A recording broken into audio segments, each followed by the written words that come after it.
Deux des six plus cool. L'actuel play qui ne sait pas encore qu'il est déjà mort.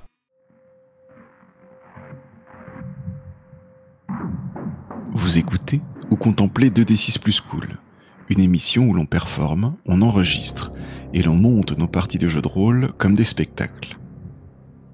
Voici une partie de Weird, un jeu de KF pour raconter à plusieurs des histoires subjectives centrées sur un seul personnage, point de vue.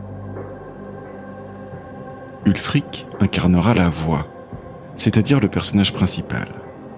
Il est arrivé avec une idée de situation particulière, un concept qu'il avait envie d'explorer avec nous. Nous, c'est-à-dire JC, Myst et votre serviteur Lamson, sommes les choristes. Nous prenons le train en marche et essayons de broder à partir de l'impulsion donnée par la voix. Nous ne nous mettons pas d'accord.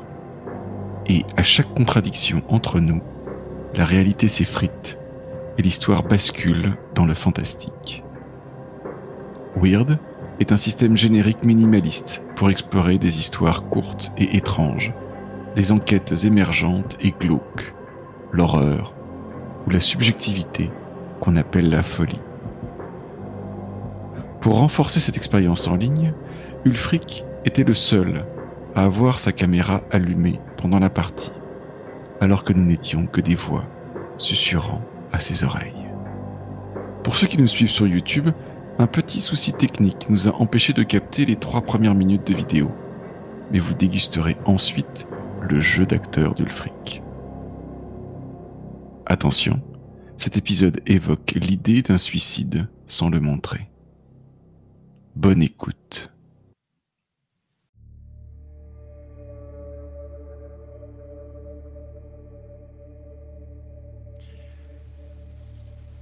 J'étais seul. Et il était tard lorsque l'homme est venu frapper à ma porte. Il était grand, pâle, très austère. Et il m'a tendu la lettre dès que j'ai ouvert la porte. Et puis il est reparti en silence. Sur l'enveloppe, il y avait mon nom, mon adresse, tracée d'une écriture très fine. Et à l'intérieur, juste 2 objets. Une vieille VHS, avec une simple phrase inscrite sur la tranche. Il attend. Et un rouleau de pellicule pas encore développé, du genre de ceux qui datent de bien avant les photos numériques. Ma coloc est rentrée tard, mais je lui en ai pas parlé. J'ai fini par aller me coucher et au réveil, les objets sont toujours là. Je sais même pas comment lire ce qu'il y a sur ces vieux machins et surtout, je sais pas vraiment pourquoi j'ai reçu ça.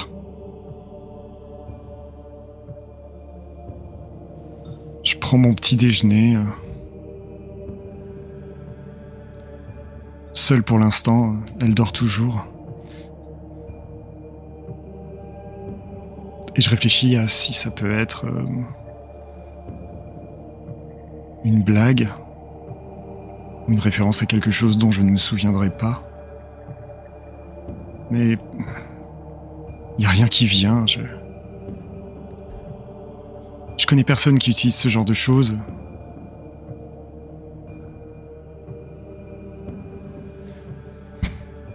Je sais même pas où est-ce que je vais pouvoir trouver le matériel pour regarder ça. Est-ce qu'il y a encore des gens qui ont des magnétoscopes? La dernière fois que j'ai dû regarder une cassette, j'étais gamin. Ça date d'il y a longtemps.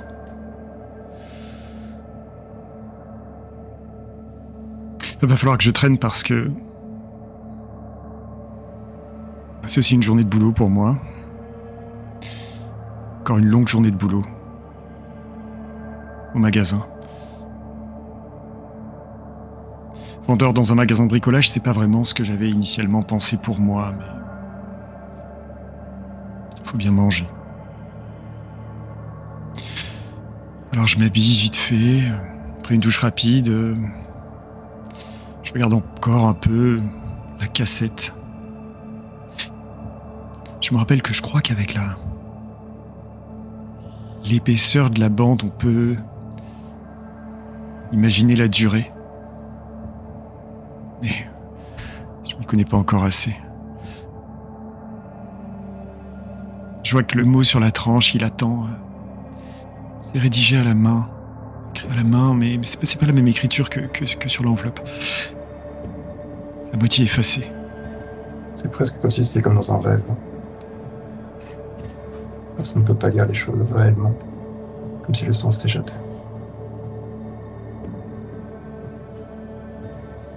Et de fait, il y a des images quand même qui me viennent, alors que j'arrive pas vraiment à saisir de ce dont il est question. Je sais pas pourquoi, mais je pense que c'est une vieille ruelle. Un endroit que j'ai peut-être déjà vu, mais je sais pas si c'est ici ou si ce serait ailleurs. Et il y a cette sensation bizarre, nébuleuse qui me reste à l'arrière de la tête. Je pose la cassette et puis je sors. J'aurai le temps de voir ça plus tard et puis j'en parlerai avec Laura, elle aura peut-être une idée. Le trajet, c'est comme d'hab. Une petite demi-heure à pied. Et là, c'est l'automne, il commence à faire frais. En même temps, j'aime bien cette ambiance. La brume, l'humidité. Si je peux pas m'empêcher de frissonner. Parce que le léger froid me saisit alors que je sors de l'immeuble.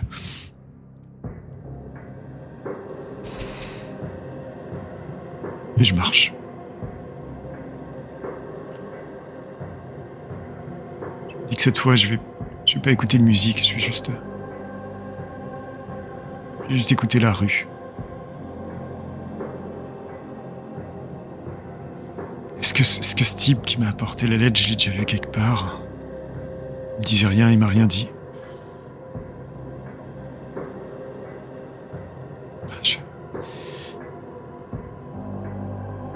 Je suis sûr qu'au magasin, à la boutique, il y aura quelqu'un qui s'y connaîtra en vieux machin, qui s'y connaîtra en technique et peut-être qu'il pourra m'aider. Tiens, j'ai pas regardé s'il y avait un expéditeur bêtement. Peut-être que la solution est là, je sais pas. Et je marche. Je marche perdu dans mes pensées. Tu remarques assez vite que quelque chose est anormal lorsque la boutique entre dans ton champ de vision au loin. Elle est encore fermée. Et Marc, le gérant, était censé faire l'ouverture ce matin avec toi. Je vérifie l'heure sur mon portable. Si ça se trouve, c'est moi qui me suis planté. Je suis arrivé trop tôt. Maintenant, non, je suis à la bonne heure, réglé comme du papier à musique. Je fais le tour. Généralement, j'ai déjà ouvert le rideau de fer, mais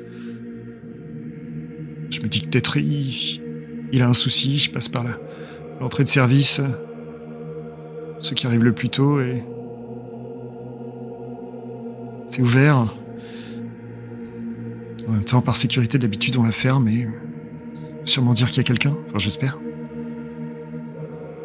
Juste du bruit blanc, comme on se met sur une télé cathodique allumée. Et juste du bruit de grésillement au loin. Dans la boutique. Je secoue la tête. pas trop d'où vient ce son, c'est bizarre. Je regarde autour et il n'y a toujours personne.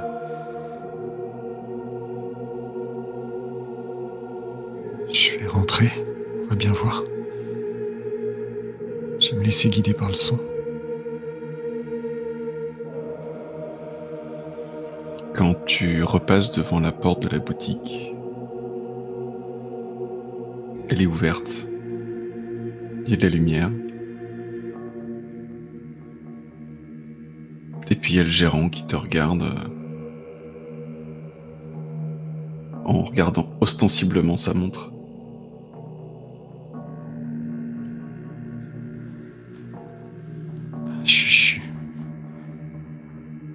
Je suis désolé,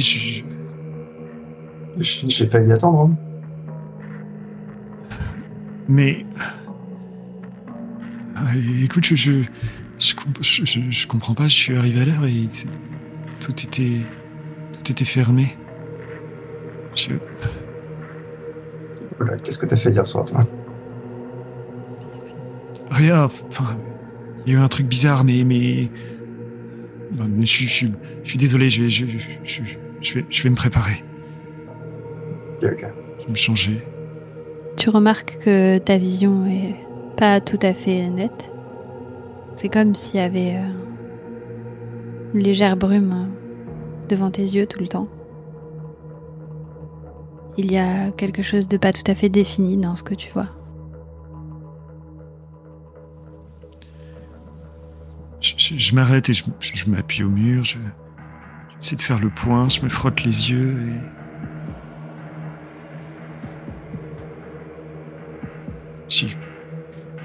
Pendant un moment, j'y arrive pas, j'ai comme cet effet particulier quand on sent des espèces de petites particules à la périphérie de la vision qui bougent et dès qu'on essaie de les attraper du regard, elles se déplacent. Et cette fois, j'ai l'impression que c'est plus fort. Ça perturbe vraiment ma vision.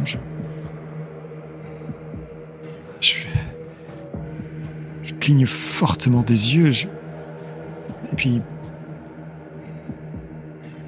Et puis ça revient. Enfin, la vue revient.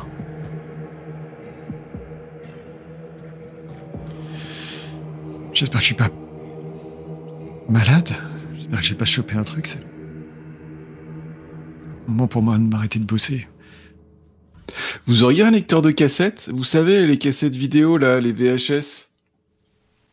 Ça vient de l'intérieur du magasin, un peu loin du vestiaire.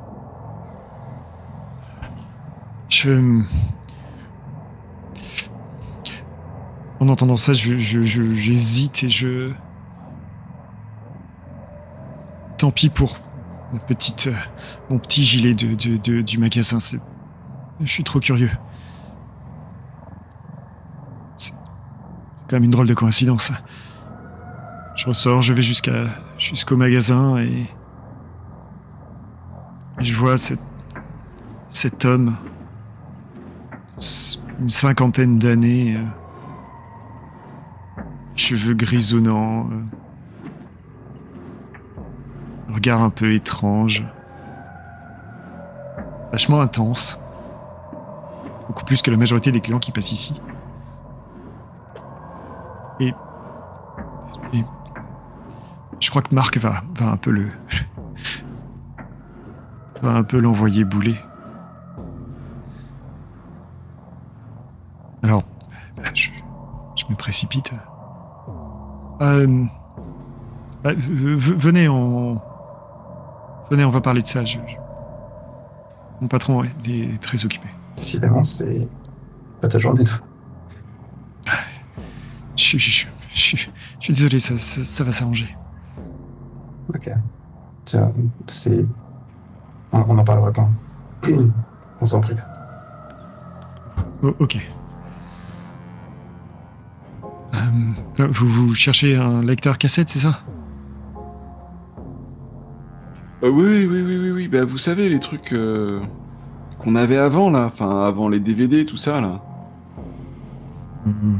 Ouais, je vois bien, mais c'est pas vraiment quelque chose que vous trouverez ici. Hein. Nous, c'est plutôt des ustensiles de bricolage, de la visserie, des choses comme ça, quoi. On fait pas vraiment d'électronique, de technique, mais vous... Mais, tant pis. Vous avez des... Mais du coup, vous avez des produits chimiques? Le téléphone vibre. Je m'en veux de pas l'avoir laissé dans le vestiaire, mais après tout, j'ai pas eu le temps. Oui, 2 rayons plus loin, je vais venir vous aider, mais j'ai quelque chose à voir d'abord. Allez-y, je vous rejoins. Oh, je vais trouver, oui. Ok. Je tourne le dos à l'homme, avec un minimum de professionnalisme, et je sors mon téléphone. Je regarde. C'est le nom de ta coloc qui s'affiche sur l'écran. Je décroche. Laura, je suis au boulot, il y a un souci?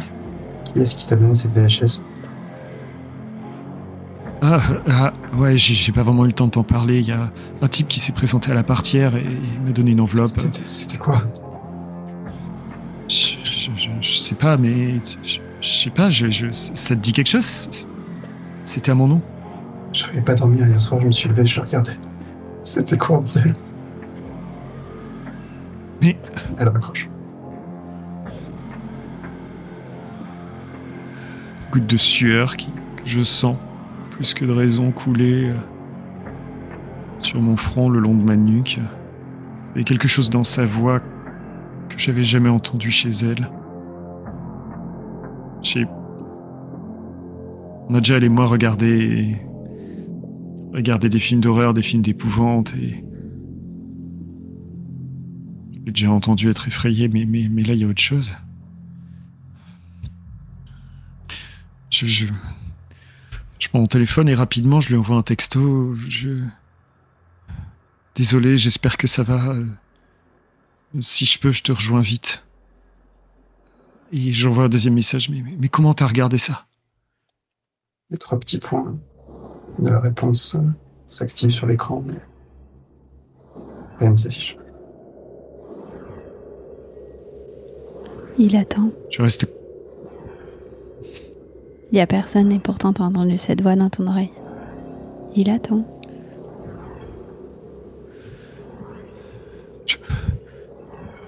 Je me penche entre les rayons, j'essaie de voir si quelqu'un a pu dire ça. Tu vois l'homme qui pourtant, il y a quelques minutes à peine, 1 minute, peut-être 2, t'avait assuré pouvoir se débrouiller tout seul dans le rayon chimique, qui semble en train de regarder dans ta direction en espérant que tu aies fini ton coup de fil et que tu pourras peut-être l'aider.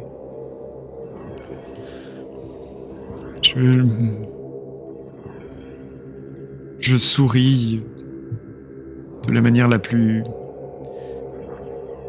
professionnelle possible, et ça rend sûrement quelque chose de terriblement factice.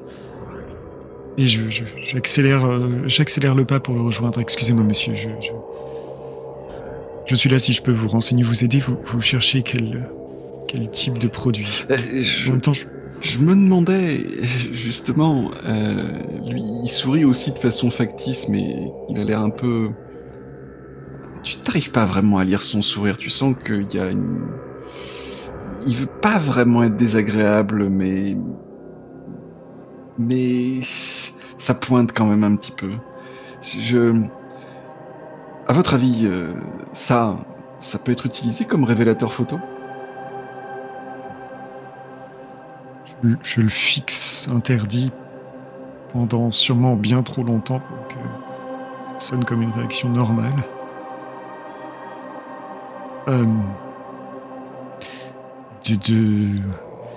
Des vieux souvenirs que j'ai, oui, je pense. Je pense, oui. Vous faites de la photo? Marc, le gérant, passe la tête à travers un rayonnage. Il te dit mais t'aurais dû me dire, t'es con. C'est que tu l'as vu, pas vrai? C'est pour ça que t'es blanc comme un ange. C'est partout aux infos, il y a une femme qui s'est défenestrée dans ta rue. T'aurais pu m'en parler, t'aurais pu prendre ta journée. Je blémis et je...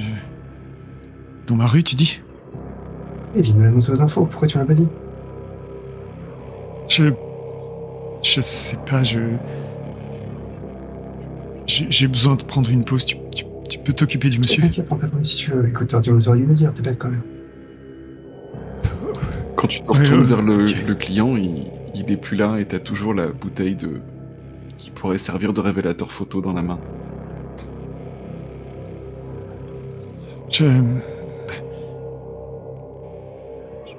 Je prends ça, ok?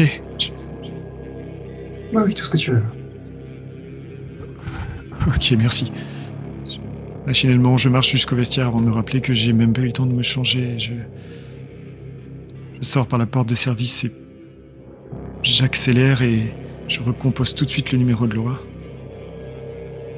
J'attends. Si elle répond.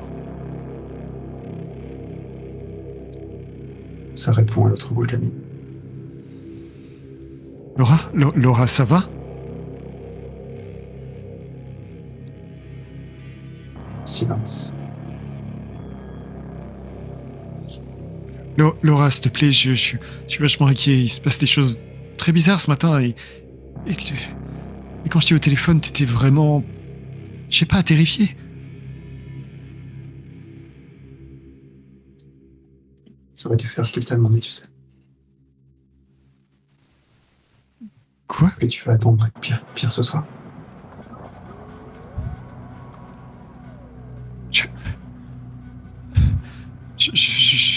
Je sais pas qui vous êtes, mais je regarde ici bien le numéro de Laura. Je raccroche et je me mets à courir. Je me mets à courir en direction de mon appartement. J'ai peur. J'ai des images qui passent en boucle dans ma tête. Je peux pas m'empêcher de craindre et d'imaginer que c'est elle qui s'est jetée. On est au 4e étage et je préfère même pas imaginer ce qui a pu arriver et ce qu'elle m'a dit ce matin. Est-ce que c'est de ma faute? Est-ce que j'aurais pas dû laisser ces trucs-là? Des sirènes de police, des voitures amassées autour de ton immeuble. Un corps sous un drap. Je m'arrête net et je n'arrive pas à enlever mon regard de ce drap, de la blancheur de ce drap. Sur le gris de la route.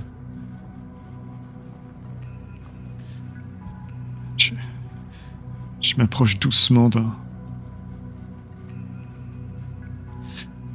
quelqu'un de la police qui se trouve là. Excusez-moi.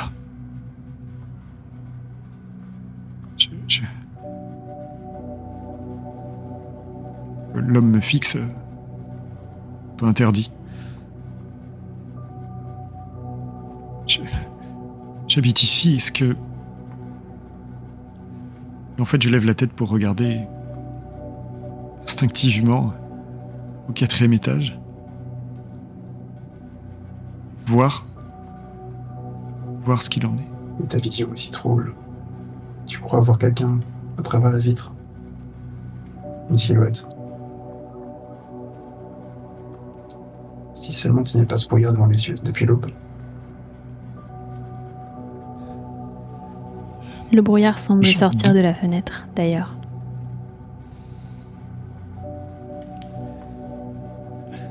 J'essaie de faire le point, j'y arrive toujours pas.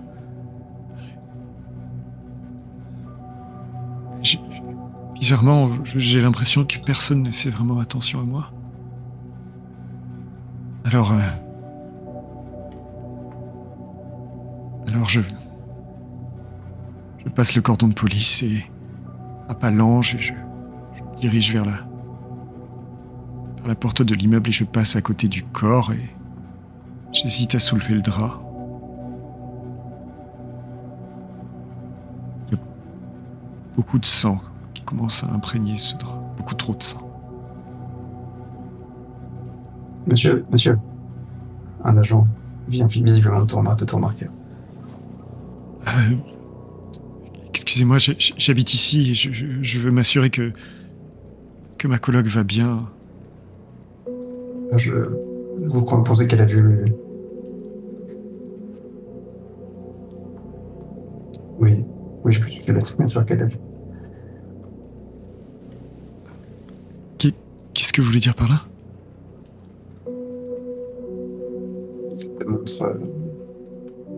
La montre qu'il a autour du poignet. Tu peux presque entendre l'aiguille de seconde qui fait tic-tac, tic-tac. Comme si c'était une réponse suffisante.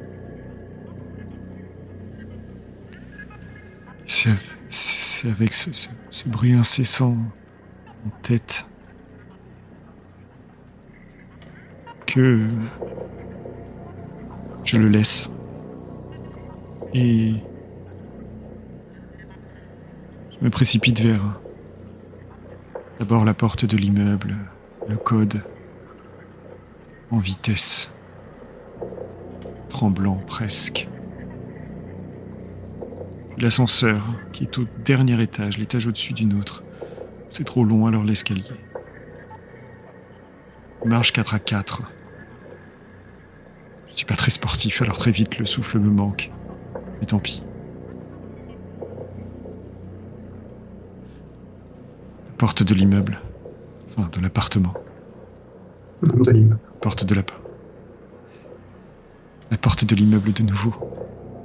Je m'arrêtais et je suis essoufflé comme si j'avais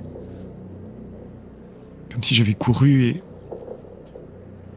pourtant je suis encore là, le code de nouveau.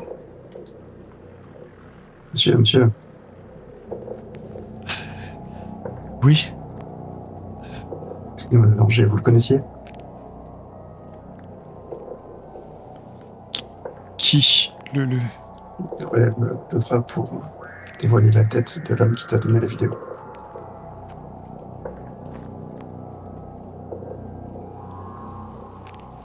On ne peut pas voir. Je n'arrive pas à masquer ma réaction. On ne peut pas penser que je ne le connaissais pas. Je ne sais pas trop. C'est quelqu'un qui est passé chez moi hier soir, mais... Une connaissance à vous? Mon téléphone Non, pas une vibre. connaissance. Excusez-moi, c'est sûrement urgent. Il faut que je prenne ça. Je regarde le nom qui s'affiche. Si c'est un message. C'est Laura. Laura, je suis en bas, tout va bien?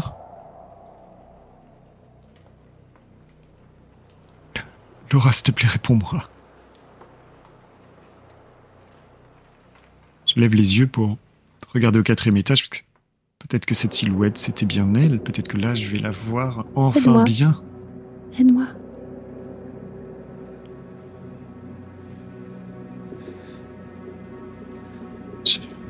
Il est là. Je me raccroche. Il est là. Je regarde mon téléphone comme si c'était un objet absolument étranger, terrifiant. Je dis à l'agent, je dois y aller, j'habite dans cet immeuble, je ne suis pas loin. Et je cours, et la porte de l'immeuble et le code encore. Dans le reflet de la porte, dans la vitre de la porte, il n'y a plus ni sirène de police, ni ambulance, ni corps, ni drap. Juste un peu de brouillard.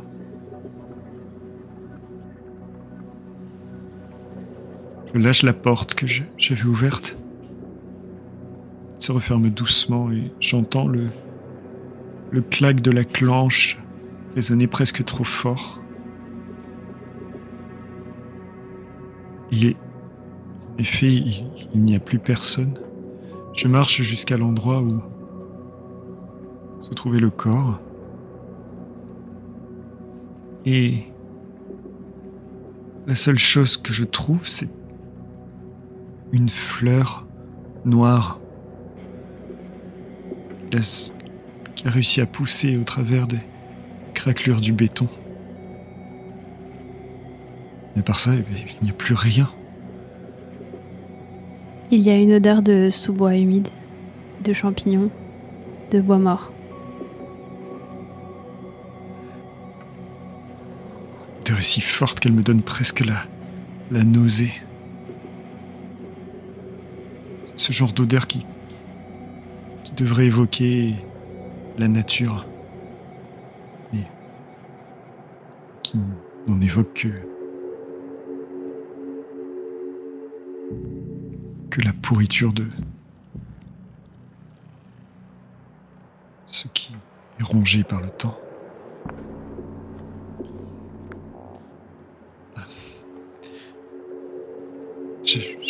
Je ramasse la fleur. Dès que la tige est coupée, l'odeur disparaît. Et j'en garde comme une trace nauséabonde. J'hésite presque à me retourner vers la porte de l'immeuble de nouveau. Je crains de voir encore autre chose. Mais il faut que je monte. Il faut que je monte voir si Laura va bien. Alors j'avance doucement. Dans ma main droite, la fleur que j'ai coupée. Dans ma main gauche, le produit photo que j'ai toujours avec moi. Mélange étrange. Le code plus lentement cette fois. Le clavier bizarrement gras ne l'était pas tout à l'heure. La porte qui s'ouvre. L'ascenseur est là. La porte d'autre logement est légèrement entrebâillée. De la végétation s'en échappe.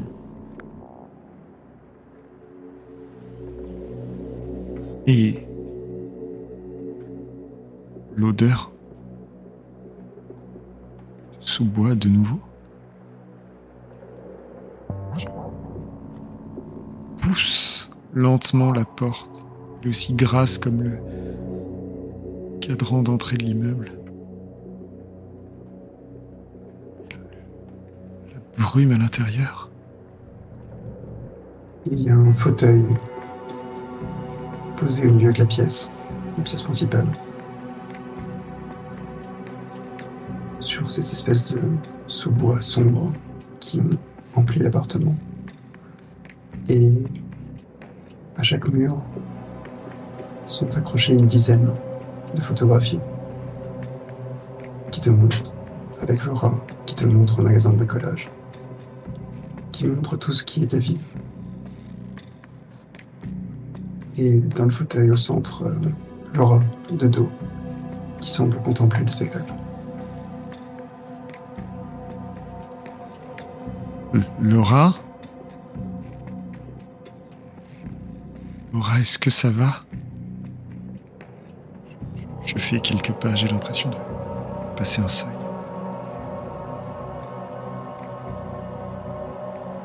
C'est bien Laura. Lentement, Mais elle ne peut pas parler. Tu vois ses yeux qui te regardent et ses yeux sont écarquillés. Sa bouche est pleine de végétation. Elle ne bouge pas.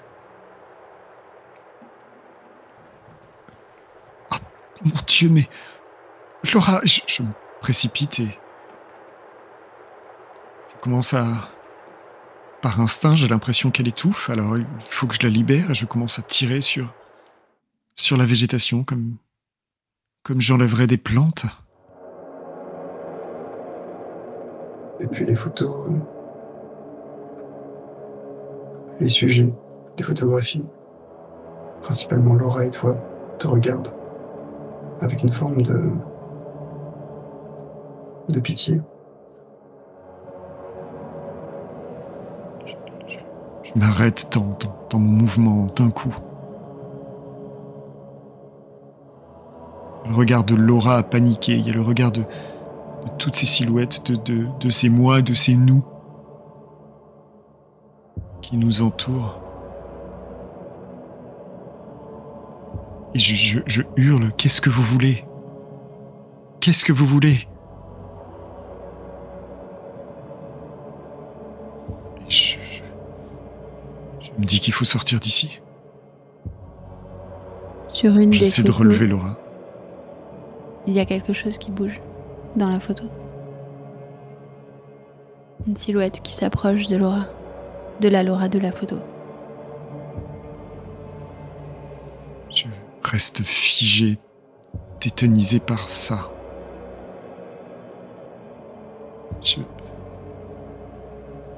La silhouette est maintenant dans toutes les photos. Et tu remarques que tu l'as croisé souvent dans le quartier, au magasin. Ce client qui ne payait pas de mine, qui demandait un lecteur VHS et de quoi développer des photos.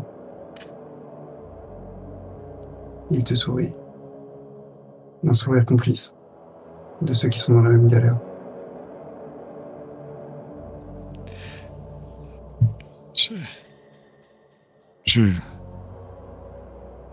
Terrifié, j'arrache la première photo. Celle qui est devant moi, même si il est partout. Si j'essayais de m'en débarrasser, d'exorciser, je déchire la photo. J'essaie en tout cas. Tu entends un raclement de gorge dans ton dos. Et lorsque tu rouvres ces yeux que tu as fermés dans la rage, tu retrouves ton appartement tel qu'il était. Très simple et basique.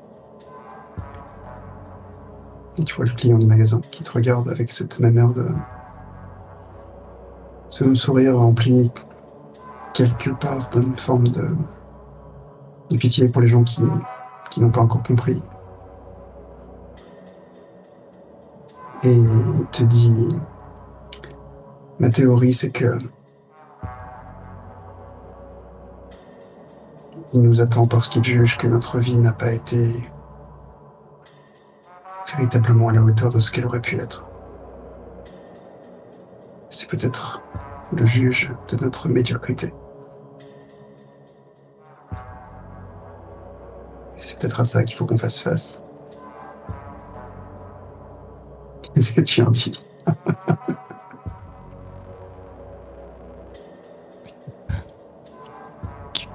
Qui est-il? Qu'est-ce qu'il faut faire pour lui échapper? Pourquoi lui échapper?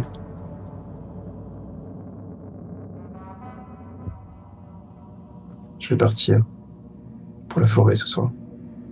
Je retrouverai la brume, je retrouverai les sous-bois. Et je le retrouverai lui.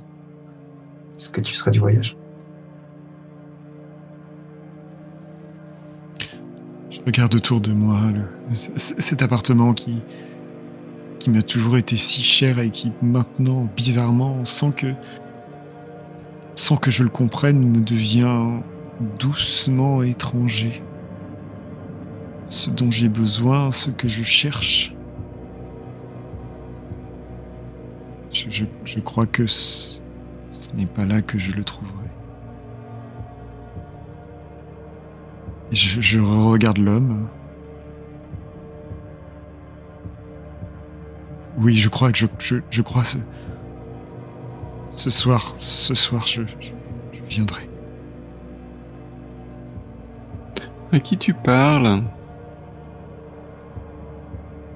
C'est la voix de Laura, ensommeillée, qui provient de sa chambre.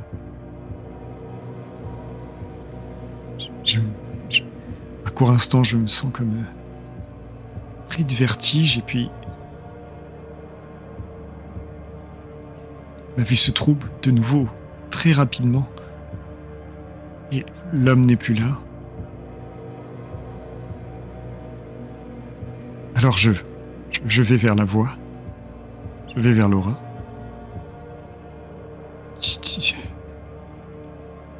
Laura, tu vas bien? Quand tu ouvres la porte de sa chambre, elle est éclairée par une lumière rouge. Comme ces vieux labos photos qu'on voit dans les films. J'hésite à entrer. Laura? Est-ce que tout va bien?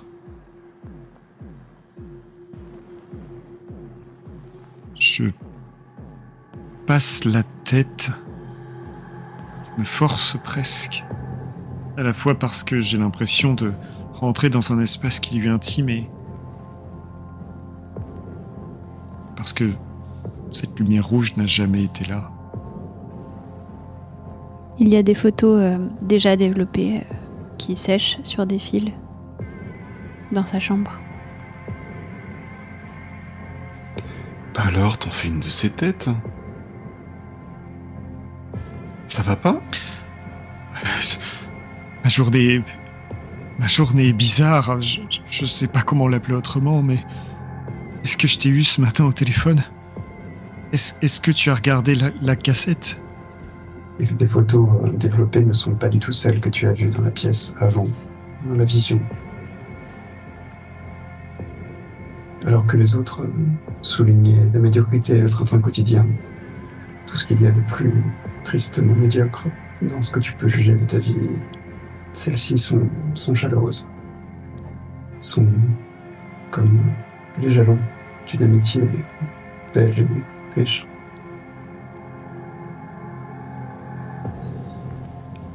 Je m'approche des photos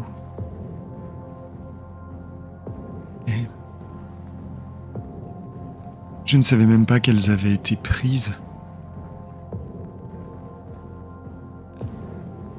C'était un voyage qu'on a fait il y a quelques années, elle et moi. Avant que les choses soient un peu plus compliquées. Parce que l'amitié, ça va, ça vient. Mais j'en détache une en levant la pince à linge qui la retient. Et on est tous les deux assis au bord d'une falaise sur les côtes normandes. Et c'est un bon souvenir. Je comprends que tu veuilles pas parler, mais enfin, ça commence à devenir un peu, enfin. Excuse-moi, excuse-moi. En fait, quand tu regardes autour de toi, tu vois pas vraiment d'où vient cette voix. T'es sûr que c'est Laura qui vient de te parler gentiment, comme si t'allais pas bien, mais t'arrives pas à savoir où elle est. Je me tourne un peu partout dans la pièce. Je soulève la couette de son lit. Personne. Laura? Calme-toi. Tout va bien aller. Calme-toi. Assieds-toi. Je m'assois. Toujours la photo à la main. Je me rends compte que que la normalité n'est pas de retour.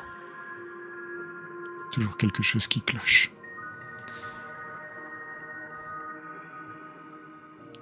Où est-ce que tu es, Laura? Mais là? Enfin, là, en face de toi.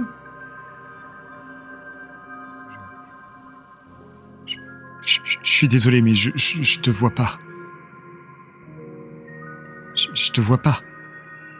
Je t'entends, mais je te vois pas. Ah, tu veux que j'appelle un docteur? Je sais pas, il se passe que des trucs bizarres depuis ce matin. Genre, ces photos-là. Je passe en avant, je montre la photo que j'ai à la main. Je ne sais même pas vers où pointer. Cette photo-là, elle vient d'où? Ces photos, toutes celles-là.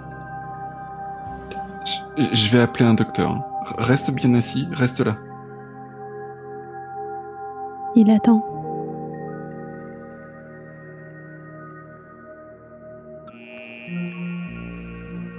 Laura, c'est toi qui viens de parler? Il attend. Merde.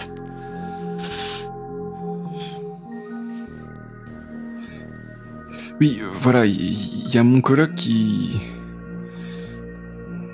Enfin, je sais pas, Enfin, il a un comportement bizarre et il me dit qu'il voit pas devant lui et... Bah, peut-être, oui, oui, ça peut être ça, oui. D'accord, très bien, il attend.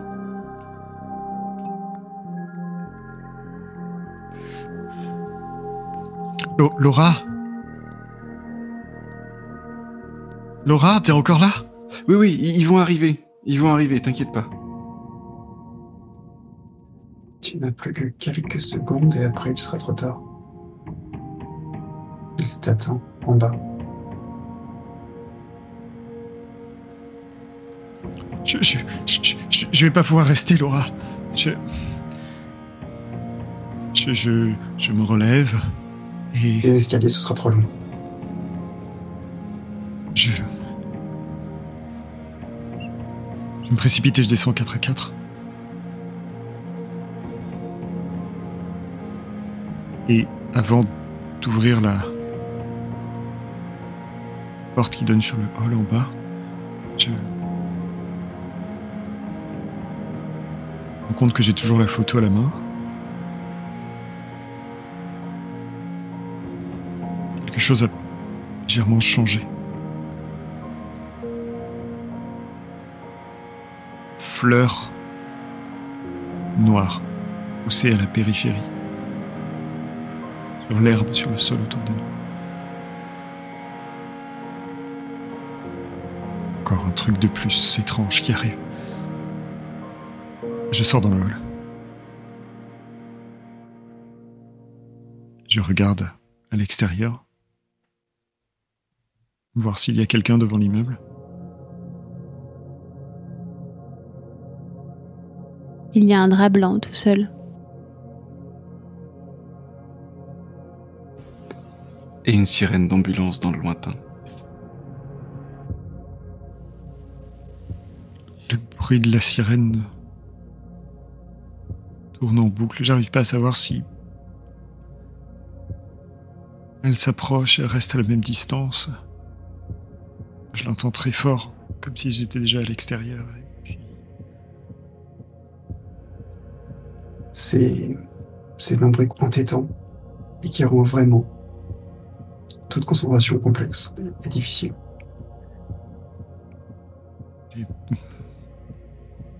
J'en viens à avoir du mal à penser. Le bruit prend toute la place. Tu sens ta main dans celle de Laura, fugacement. Tu sens l'ambulance qui file le long des rues. Tu entends des ambulanciers qui se parlent entre eux. Je vous assure, madame. Je pense qu'on pourra le réveiller. Je vous assure, madame. Tu entends la voix de Laura à ton oreille qui dit « Reste avec moi, reste là, reviens. » Pourtant, je ne peux pour l'instant pas détacher mon regard de ce drap dehors, blanc, flottant presque dans l'air, dans l'obscurité dense dehors, parce que la nuit est tombée. Et presque comme si c'était naturel. Le client du magasin de bricolage est à côté de toi, en train de boire de l'alcool, à même le goulot d'une bouteille. Il te regarde étonné et te dit « Le secret, c'est que il y a exactement ce que tu veux en dessous de ce drap. Exactement ce que tu veux. Qu'est-ce que tu veux qu'il y ait ?»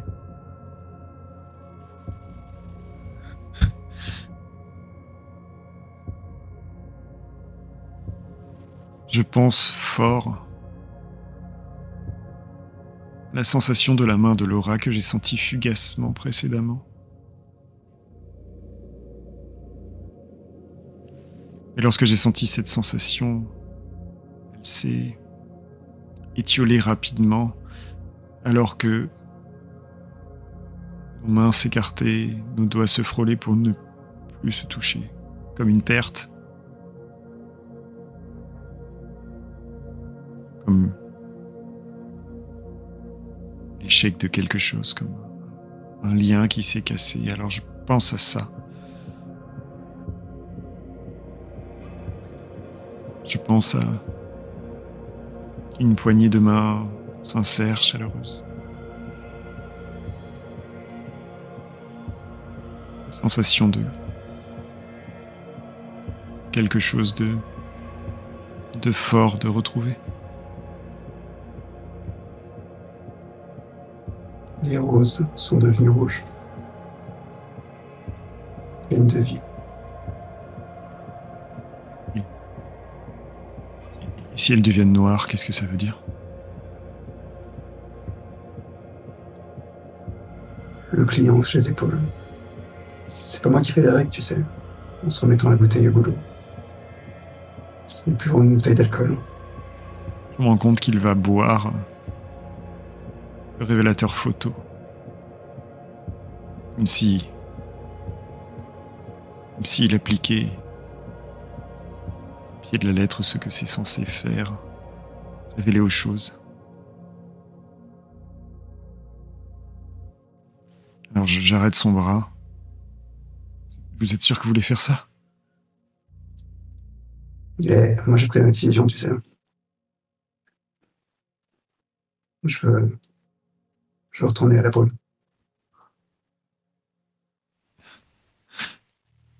Ok. Je lâche son bras.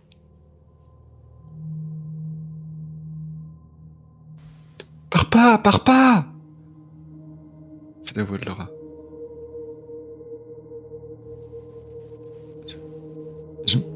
Je me rends...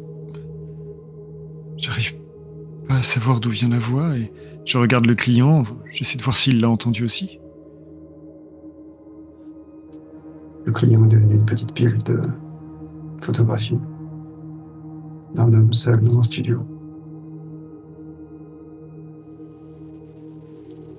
Le visage de l'homme est flou lorsque je prends la photo. Pourtant, s'emplit d'une immense tristesse alors que je regarde cet homme seul.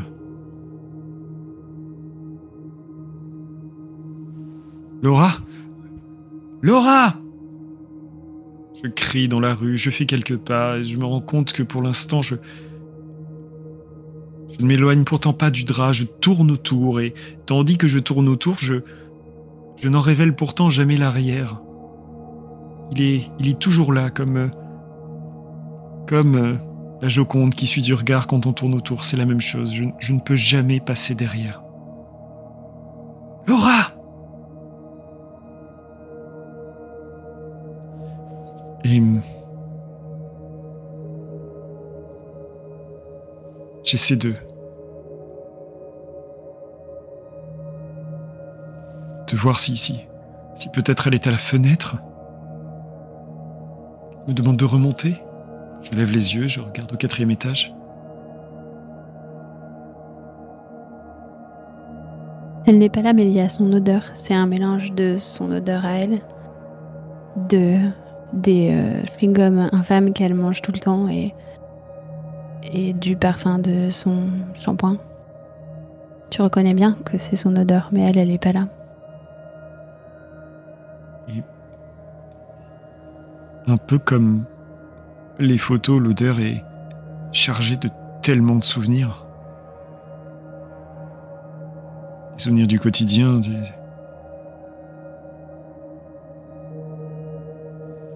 souvenirs plus douloureux d'une dispute. Alors qu'elle sortait de la douche et que justement cette odeur de shampoing était forte, mais Et puis aussi le souvenir que tu as presque réprimé, peut-être par excès d'humilité, mais cette soirée un peu trop arrosée devant une rétrospective de films d'horreur où elle t'a regardé longtemps et elle t'a dit je trouve que tu apportes de la beauté au monde. Ce mot beauté. Quelque chose qu'on m'a rarement associé. Je n'ai rien de beau pourtant. Je ne suis pas beau. Je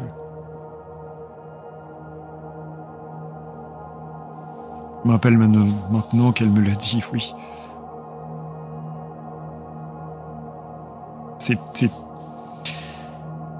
C'est ironique parce que c'était alors que nous regardions The Thing, là où les corps sont multiples, fondus et indéfinis, monstrueux.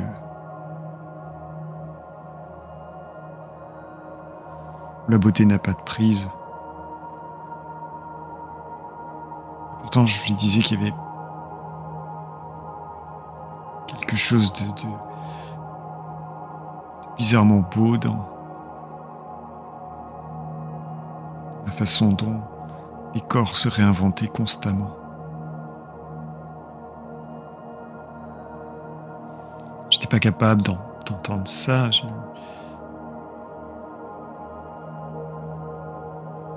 suis pas capable de penser du bien de moi-même alors que les autres le fassent, mon Dieu.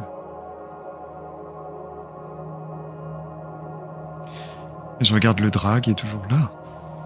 Et qui... Il y a quelque chose sous le drap. Quelque chose qui change de forme. Qui semble statique et pourtant le drap bouge.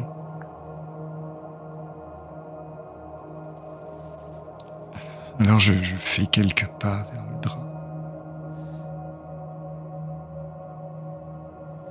Soit c'est lui, soit c'est moi qui l'ai décidé, mais cette fois je pense que je pourrais peut-être voir ce qu'il y a au-delà.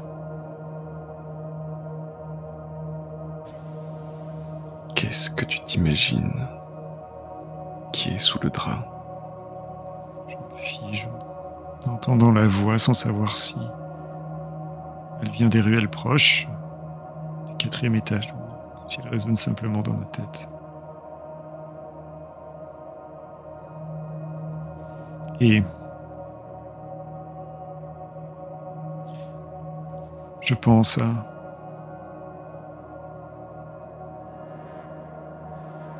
à moi, mais pas le moi que je sens que je suis.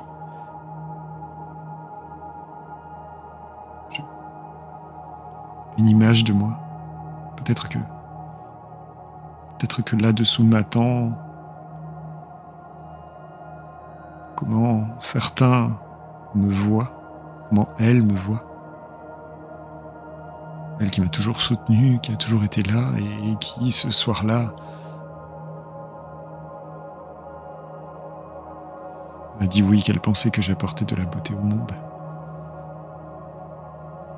Alors à quoi je ressemble dans ses yeux, dans sa tête?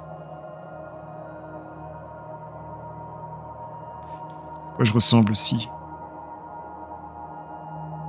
je lève ce drap qui a toujours été là, bloqué, que j'ai toujours mis entre nous.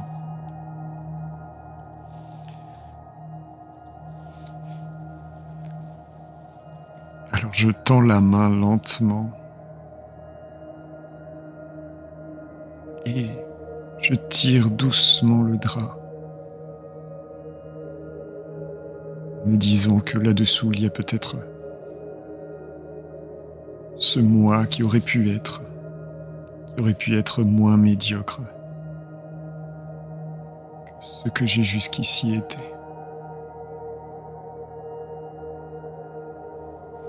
Moins médiocre et plus vivant. La sensation du drap, du tissu est presque étrange. Tellement simple, tellement réel, tellement pour une fois là. Alors que les heures, les jours, je sais plus trop, qui viennent de passer, je me suis toujours senti à côté. Cette fois, j'ai l'impression de bien être là. Et d'une main ferme, quelques secondes d'hésitation, je tire le drap. Je révèle cette forme toujours changeante dessous. Et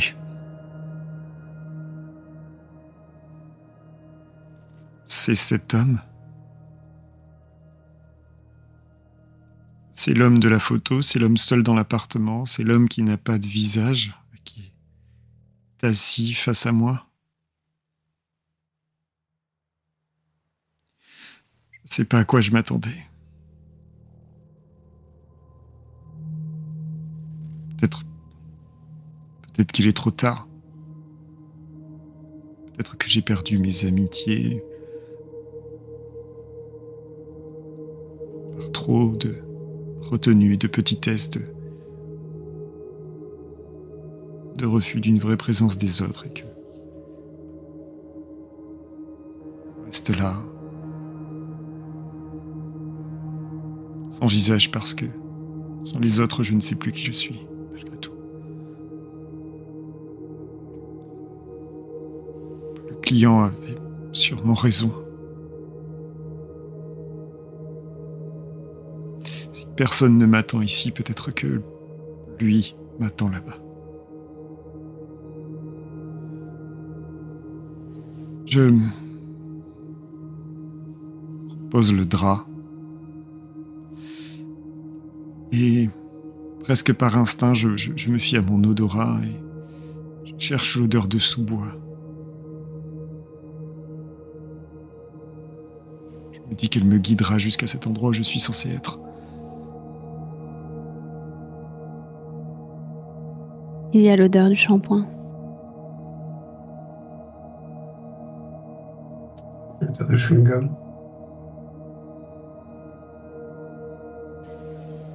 Mais elles ne viennent pas du même endroit que l'odeur du sous-bois. Je souris. J'hésite. Il y a les petites Je pièces m'avance. que Laura laisse traîner partout dans l'appartement. Et je lui fais toujours le reproche. Lorsqu'elle les laisse traîner ou lorsqu'elle les laisse dans les poches de ses vêtements et que je les entends brinque-baller notre machine à laver.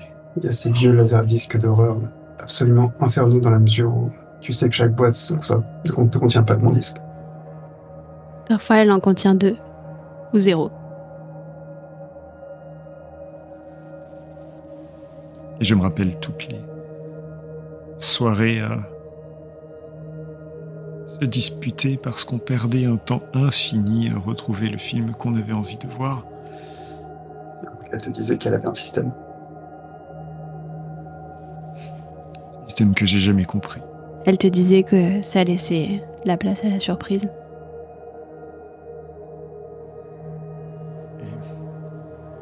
Et je sais que c'était ça mon souci. La surprise, c'est l'inconnu et savoir, c'est tellement plus rassurant. Et je regarde à gauche, vers là où, probablement au-delà de la brume, se trouve quelque chose lié à Laura. Laura, peut-être? Je regarde à droite où, dès que je me tourne, l'odeur de sous-bois est si forte. L'odeur d'humus, l'odeur d'une vie qui a été... qui maintenant... décatie, se défait lentement. Et... dans les deux cas, je ne sais pas. L'inconnu est là. Et puis j'avance. Je disparais dans la brume.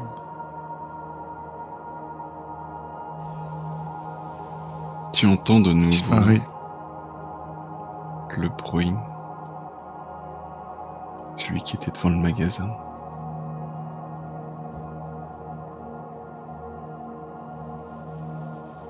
Je le laisse me guider. C'est le seul bruit qui ne m'est pas familier. Enfin, la seule sensation qui ne m'est pas familière.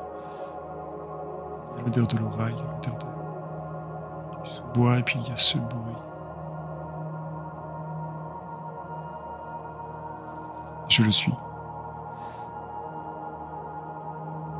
Peut-être qu'il me mènera à un des deux. Un qui s'offre à moi.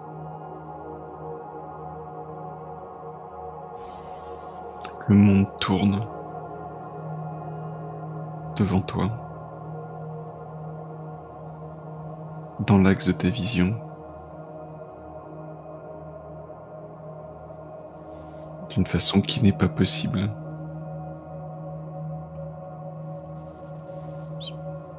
J'essaie de concentrer mon regard, de comprendre ce qui se passe. Je vois cette forme au bout qui se dessine, cette silhouette.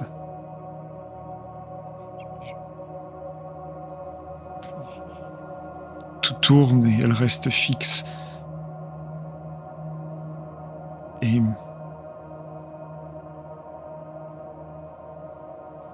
alors que j'ai l'impression qu'elle n'est faite que d'ombre, je vois enfin, je vois seulement son visage qui s'éclaire. Son visage, c'est le mien, si précis, si neutre et si triste. Et j'entends encore ce bruit blanc qui vient de lui. Alors je m'arrête. Je me tourne, je me détourne. Tu vois qu'à ses pieds, formant comme un chemin entre lui et toi, il y a des petits objets brillants. Des pièces. Tu en vois une qui s'échappe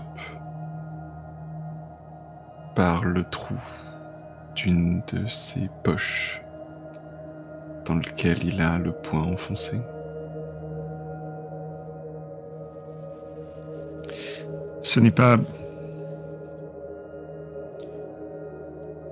lui que je veux voir mettre la main sur ces pièces. Ce n'est pas moi. Qui doit absolument mettre de l'ordre dans ce chaos qu'elle laisse un peu derrière elle. Alors je me détourne définitivement et je le laisse attendre.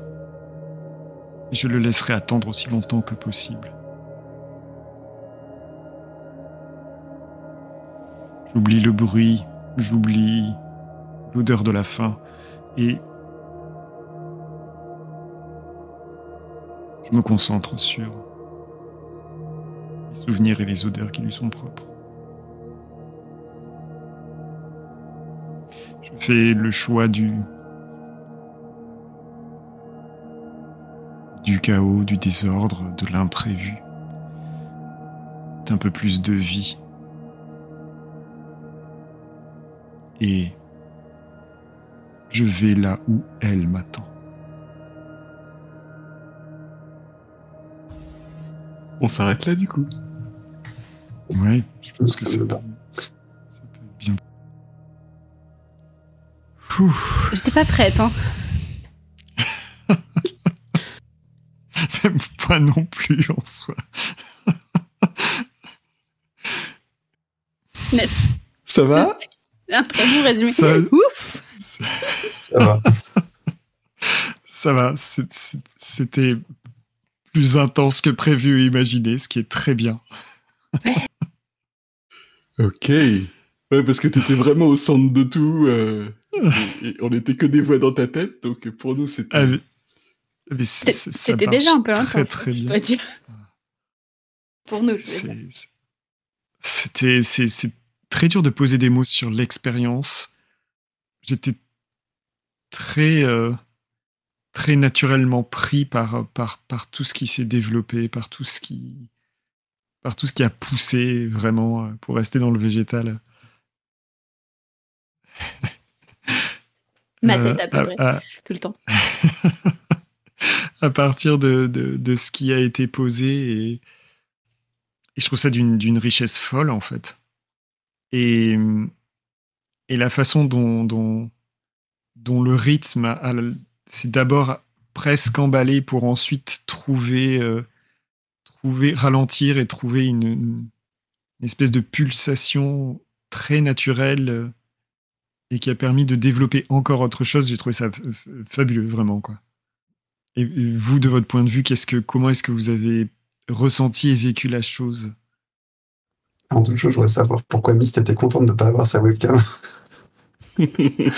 Alors déjà parce que je ne tiens pas en place, je suis pas aussi statique que tu as l'air de l'être, je sais pas comment tu fais. Et ensuite parce que c'est des genres... Et on va quand même le convenir et peut-être un peu déconcentrant pour les gens. Je comprends. Mais j'avoue que moi non plus, je tiens pas en place quand je joue sans webcam. Je serais plutôt rassuré de ne pas l'avoir on. Moi, j'ai vraiment adoré. Ouais, je trouve que c'était très cool ce dispositif. Enfin, déjà, pour une fois, j'ai joué avec webcam en regardant la personne de l'autre côté de la webcam quasiment en permanence. Enfin, c'est... Parce que je voyais tes expressions, j'avais que ça sur lequel me concentrer, c'était très bien. Je voyais tes expressions, je voyais tes petits sourires quand arrivait une intervention de quelqu'un d'autre, une proposition, quelque chose. Enfin, c'était intense aussi de notre côté. Enfin, moi, en tout cas, j'avais l'impression d'être spectateur la plupart du temps, et c'était très très bien comme ça. Et puis une fois, j'avais une idée, alors pouf, j'intervenais un peu dans le récit.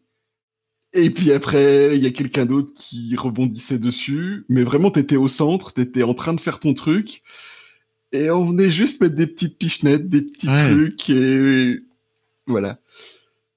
Ce qui m'a un peu rassuré, c'est que j'ai relu le jeu de KF aujourd'hui. Et qui disait bien de ne pas avoir peur de l'incohérence et des incompréhensions et de vraiment faire confiance à tout le monde. Et c'est vrai que c'était assez libérateur parce que en temps normal, c'est vrai qu'on aurait eu envie parfois peut-être de vraiment accorder les wagons sur certains trucs. Et là, j'ai trouvé vraiment que dès que j'avais envie de faire revenir un thème, j'y arrivais quand même, et que c'était vraiment chouette de broder avec les autres fils de la tapisserie, donc c'était chouette. C'était vraiment une super expérience. Ouais. J'ai beaucoup aimé. Pareil, ouais. Il y a un côté un peu cadavre exquis, mais encore plus riche presque. C'est vraiment, vraiment cool. Pour les coulisses, on a très peu joué avec les secrets. Oui. Je pense qu'on Finalement. a joué à une version minimaliste parce que j'ai l'impression que... Il me semble qu'on peut arrêter les scènes et en refaire d'autres. Hmm. On peut arrêter les scènes, on peut en refaire d'autres. Comme disait JC, les post-it qu'on a posés sur le miro ont servi à rien. Ça nous a rappelé des noms ou des enjeux peut-être, mais voilà. Ouais. Et puis en fait, tout à la fin, j'ai fini par écrire quelque chose au dos d'un post-it, on va dire. Enfin, c'est l'équivalent dans le système qu'on a pris. Je sais pas si ça a servi à quelque chose, mais pour moi, c'était rigolo de savoir qu'il y avait quelque chose qui était fixé. Si, c'était chouette quand même. Ouais, c'était cool. C'est vrai que pour y avoir joué en vrai, je trouve qu'effectivement le fait d'écrire derrière un post-it au centre de la table est quand même plus naturel. C'est vrai que là, j'avais pas envie d'aller prendre mon clavier. Ouais. Donc là, c'est le petit bonus de la version physique, peut-être. Ouais. Tiens, d'ailleurs, tu nous fais le reaction shot en allant regarder ce qu'il y avait dans le secret. Alors. Ah, c'est parfait. Donc, le bruit devant le magasin est celui des pièces dans la machine à laver. C'est absolument parfait. C'est génial. C'est le seul secret qui a été posé de toute la partie. Et vraiment le jeu d'équilibriste pour est-ce qu'on va réussir à trouver du sens. Ouais. On trouve toujours du sens. C'est la beauté de tous les jeux chaotiques. C'est ça. Exactement. Ouais.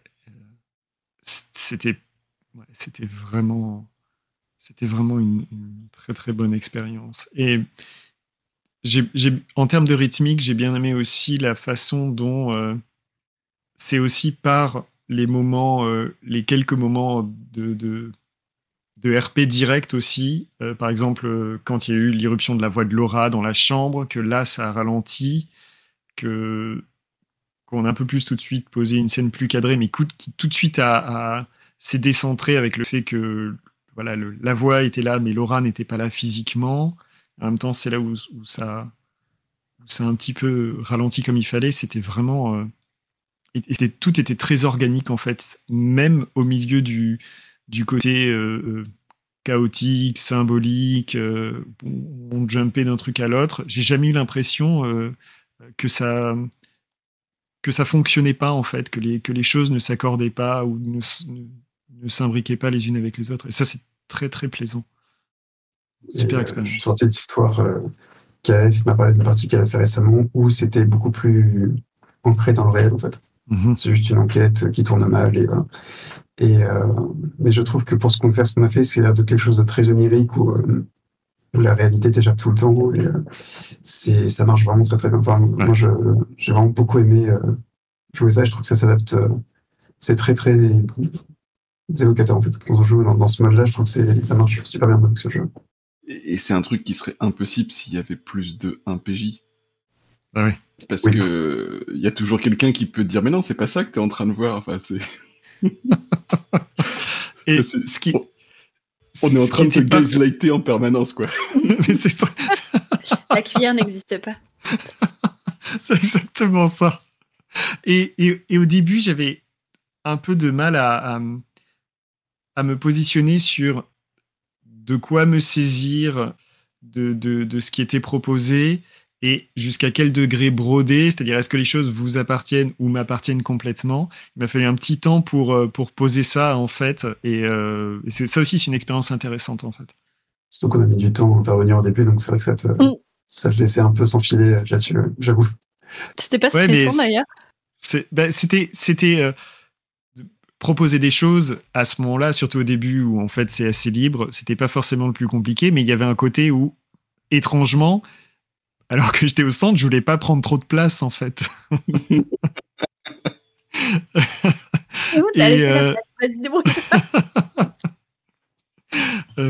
Et donc, je laissais des temps de silence pour me dire, est-ce que là... Et en même temps, je voulais pas forcer les interventions parce qu'il faut qu'elles soient naturelles, que ce soit au moment où vous sentiez quelque chose. Donc c'était ce tempo-là à trouver, mais ça s'est très bien géré, quoi. C'était chouette. Et du coup, il y a plusieurs fois où on est venu en contradiction directe avec ce qu'une autre voix venait de raconter. La première dont je me souviens où moi j'étais en contradiction, c'est je crois quand j'ai dit que le magasin était ouvert, quoi. Ce qui était à la fois en contradiction avec ce que toi et JC veniez de raconter pendant quelques échanges, quoi. Donc Mais c'est ça qui est génial, parce que moi, je pense, si j'avais suivi mon inspiration de là maintenant, je pense qu'on serait parti sur un scénario à la Ring, quelque chose de beaucoup plus film d'horreur. Alors que là, t'as content février ça dans l'onirique ou C'était quand même un peu flippant, hein. la perte de repère. Désolée, mais moi, j'ai pas trouvé ça hyper oui, chill, c'était quand même flippant. Je suis tout de suite parti sur le suicide, suicide par défenestration, tout ça. Donc, d'ailleurs, pendant la partie, j'ai regardé les lignes et les voiles en me disant, oh là. Oui, je suis pas en train de... ouais. Mais bon réflexe, j'ai pas pensé. C'était quand même flippant, j'avoue. Et puis la boucle sur les ouvertures de portes d'immeubles aussi. Ça, c'était génial. Ouais. Ça fonctionnait très bien. Et ce que j'aime bien aussi du dispositif et du côté, ce que dit KF dans le texte, c'est que tant que possible, on ne fait pas de pause et on ne parle pas un peu des à côté. Et donc, avec le fait que ma langue a fourché et qu'au lieu que je dise, voilà, la porte de l'appartement, la porte de l'immeuble, et toi, JC, t'as repris, et ça a permis de lancer cette première boucle. Je trouvais ça super. Et il y a aussi un moment, en fait, où JC, tu as parlé, et en fait, ça a micro-coupé au niveau de ce que tu as dit. Donc, c'est quand tu parles des escaliers au moment où je vais sortir, et donc, j'ai pas complètement tout entendu. Et je me suis dit, je vais pas demander à ce qu'il répète, ça casserait le truc. Et donc, je suis parti sur l'idée que tu avais parlé des escaliers sans forcément savoir ce que tu avais dit, donc je ne sais pas ce que ça va donner à l'écoute. C'est super intéressant. Voilà. C'est ce que j'ai dit. Non, les escaliers, ce ne sera pas assez vite. Ah, ok. Sous-entendu, il faut que tu sautes par la fenêtre. Saute par la fenêtre. J'ai entendu, moi, ça. C'est très marrant parce que je t'ai vu quand même prendre l'escalier, je t'ai dit, ok. Et donc voilà pourquoi. Mais excellent. Même ça participe et ça apporte de la narration. C'est chouette. Oui, quand même, Coco-Pure te sauve d'une voix intrusive. Voilà, c'est ça. On n'est même pas sûr que Laura, elle existe pour de vrai. Hein. Bah ouais. Mais si elle existe. Il y a des photos. Il y a des photos pour le dire. Oui, elles ont l'air d'une fiabilité folle en plus, les photos. Donc... Effectivement, preuve acceptée, quoi. Et alors, du coup, est-ce que vous avez envie d'un débrief où on essaye de parler des différentes théories de ce qui se serait passé ou on laisse ça tel que... Ouais, ça peut être fun. On peut parce que même ça... Enfin, moi, de ma position, c'était... Il y a l'idée de pas trop fixer de choses, en fait, mais il y a aussi, genre, les motifs, telle phrase, comment est-ce que je peux la réutiliser, comment est-ce que moi je l'interprète et je peux rebondir dessus. Donc, ouais, il y a un moment où je me suis dit, on est dans un effet, entre la vie et la mort et un espèce d'instant purgatoire, avec les ne pars pas, l'ambulance et tout ça. Je me suis dit, tiens, est-ce qu'en continuant, on va aller vers ça? Puis Et donc ça c'était vachement intéressant. Vous avez pensé à quoi d'autre, vous, de votre côté? Ce truc-là, c'est un peu cristallisé à un moment donné, quand même. Et d'ailleurs, j'ai cru qu'à un moment donné, ça allait finir au moment où tu soulevais le drap. Ouais, on s'est dit ça, mais on n'a pas arrêté avant. Assez tôt, je pense. Et ça, en fait, c'est aussi les hasards de la situation. C'est que, comme j'étais pris dans l'instant, je suis pas tout de suite allé voir le chat. Et donc, c'est après où je me suis dit, je vais quand même jeter un coup d'œil. Et c'est là où j'ai vu qu'il y avait la proposition de savoir est-ce qu'on s'arrêtait ou pas. Et là, je me suis dit, ok, il va peut-être qu'effectivement, ne pas trop développer alors qu'il y a quelque chose qui s'installe et donc aller vers une fin. Ouais. De mon côté, j'avoue que je suis un très mauvais client du film d'horreur, un peu, comment dire, qui finit mal. Et dès que j'ai une occasion, effectivement, de donner un peu de porte de sortie ou le protagoniste ou une fin tout petit peu plus heureuse que prévu, je la saisis et je me suis dit, cette vie est vraiment trop triste, quoi. Et il va dans une maison de bricolage, il n'aime pas trop ça, il est avec sa coloc, mais bon, il faut... En fait, la thématique, c'est que, voilà, il faut choisir entre est-ce que je veux mourir comme ça ou est-ce que je bouscule ma vie et donc, j'ai vraiment orienté ça vers ça au bout d'un moment, ouais, j'avoue. En mode, voilà, c'est ce qui t'attend, c'est finalement ce grand choix, quoi, entre la mort et une vie nouvelle, quoi. Voilà. On a clairement joué à Coma à la fin. Oui, c'est vrai que... J'ai jamais joué à Coma, mais... On a un petit peu joué à la Clé des nuages, on a un petit peu joué... Clairement. Et à la fin, on a un petit peu joué à Coma aussi. Clairement, oui. C'était vraiment ce que j'imaginais, ouais. Moi, je connais des gens qui font l'inverse de toi. Ils peuvent aller vers une fin tragique, ils y vont en forçant s'il le faut, mais... Ah ouais, j'aime bien le Play de Toulouse, hein. J'aime bien les fins tragiques et tout, mais là, j'avais envie que ce perso vive un peu de quelque chose de chouette. Mais pour le coup, le moment où j'ai soulevé le drap, je savais absolument pas ce que j'allais mettre dessous, et je me suis dit, est-ce que quelqu'un a une idée? J'ai ralenti ma diction. Oui, mais nous, en fait, c'était le moment, on était tous en train d'écrire dans le chat, mais du coup, c'est le moment d'arrêter, il faut couper là, c'est parfait. Du coup, on t'a laissé tout seul dans ton caca. Et au final, voilà, au final, je suis parti sur quelque chose et qui, pour le coup, était beaucoup plus triste. Mais finalement, voilà, après, il y a eu de nouveau la possibilité de quelque chose de plus heureux. Et ouais, c'était bien d'aller vers ça, au final. Moi, je comprends qu'il soit amoureux de Laura, parce que moi, je suis un peu amoureuse de Laura aussi. Ah, je sais pas si c'est de l'amour, mais en tout cas, il y a une belle amitié. Il y a de l'amour amical, au moins. Oui, ouais. Il y a une amitié forte, Ouais.